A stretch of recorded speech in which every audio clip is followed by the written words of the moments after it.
तीसरी बात, अहम बात यह है कि अगर ऐसा मौका आता है कि देश के तीसरी मर्तबा प्रधानमंत्री वज़ीर आज़म नरेंद्र मोदी नहीं बनेंगे, अगर उसमें हमारी ज़रूरत पड़ी तो हम यकीनन उसमें साथ देंगे, क्योंकि हमने एक पब्लिकली एक स्टैंड लिया है कि हम बीजेपी को रोकेंगे।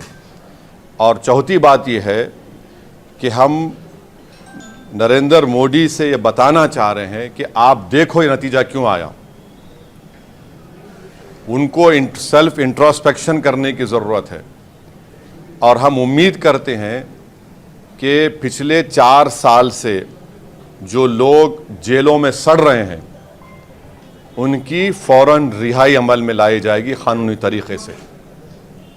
क्योंकि याद रखिए कि अगर आप कमज़ोर पे जुल्म करेंगे तो उस कमज़ोर की तकलीफ़ को ऊपर वाला सुनने वाला है। कांग्रेस पार्टी का हमेशा विरोध करते रहे हैं, लेकिन कांग्रेस पार्टी में सोनिया गांधी की आप हमेशा इज्जत करते रहे हैं। क्या सोनिया गांधी आपको व्यक्तिगत तौर पे इनवाइट करती हैं इंडिया अलायंस में, तो आप जाएंगे? मैं केसीआर की भी इज्जत करता हूं, करते रहूंगा। उसमें उससे इज्जत करने में बुरी बात क्या है? नहीं, सुनिए, नहीं, अरे देखिए ना कि ये मैं इंडिया अलायंस का हिस्सा नहीं हूं। हम नहीं, अगर निमंत्रण दिया जाता है, सोनिया गांधी आपको बाइज्जत इनवाइट करती हैं, तो आप आएंगे? अरे आप ये समझ रहे मेरी इज्जत नहीं है अभी? बिल्कुल है। फिर बाहर क्या बात है? 3,47,000 से हैदराबाद की आवाम ने हमको कामयाब किया। ये सबसे बड़ी इज्जत दौलत है मेरे लिए। अब मैं देखिए, ये मेरे लिए बहुत काफ़ी है।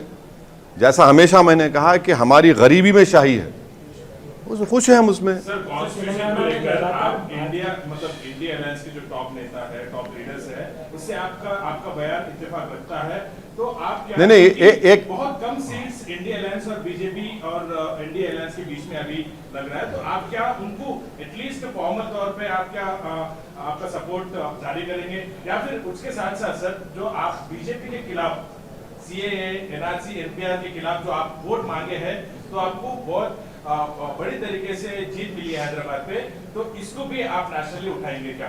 बिल्कुल उठाएंगे, हम ही तो उठा रहे हैं इन चीज़ों को, बराबर उठाएंगे। कहने का मतलब जो आपको मैंडेट यहाँ पे मिला हाँ, इज्जत रखने के लिए, हाँ, उन ताकतों को रोकने के लिए क्या इंडिया अलायंस के साथ मैं देखिए, मैंने शुरुआत में ही आपके पूछे बगैर इस बात को कह दिया कि हमारी पार्टी ने पब्लिकली इस बात को डिक्लेयर किया कि अगर नॉन बीजेपी, नॉन एनडीए का कोई शख्स प्राइम मिनिस्टर बनने की कोशिश कर रहा है या बन सकता है तो यकीनन हम उसकी तायद करेंगे।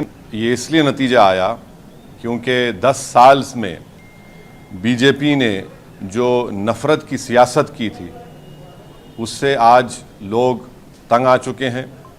बीजेपी ने जो बड़े बड़े ख्वाब दिखाए थे और वो तमाम के तमाम वो ख्वाब झूठे थे, तो नौजवान इस बात को महसूस कर लिया कि बीजेपी बेरोज़गारी उनका मुक़द्दर बना चुकी है। किसान परेशान था, दलित और ख़ास तौर से जो लोग संविधान को चाहने वाले हैं वो इस बात को महसूस कर चुके थे कि मोदी ने जो 400 पार की बात की वो सिर्फ बाबा साहब अम्बेडकर के संविधान को ख़त्म करने के लिए की है। तो ये एक जो वर्डिक्ट आया है, अब अगर मोदी जी सरकार बनाएंगे तो उनको पार्लियामेंट में बैसाखियों के सहारे आना पड़ेगा। उनको पार्लियामेंट में बैसाखियों के सहारे आना पड़ेगा और वो भी बड़ा अच्छा नज़ारा होगा देखने के लिए, क्योंकि 300-400 पार, बल्कि माशाल्लाह से इतने जो आप लोग यहाँ पर जमा हैं, आप लोगों ने भी कहा था एक एक का नाम अगर लेके बोलूँ 450, किसी ने कहा 400। तो अंग्रेज़ी में एक कहावत है, you will have to eat the crow now, माने आपको कौवा खाना पड़ेगा। तो अब नहीं मालूम खाएंगे नहीं खाएंगे, मगर कहावत है।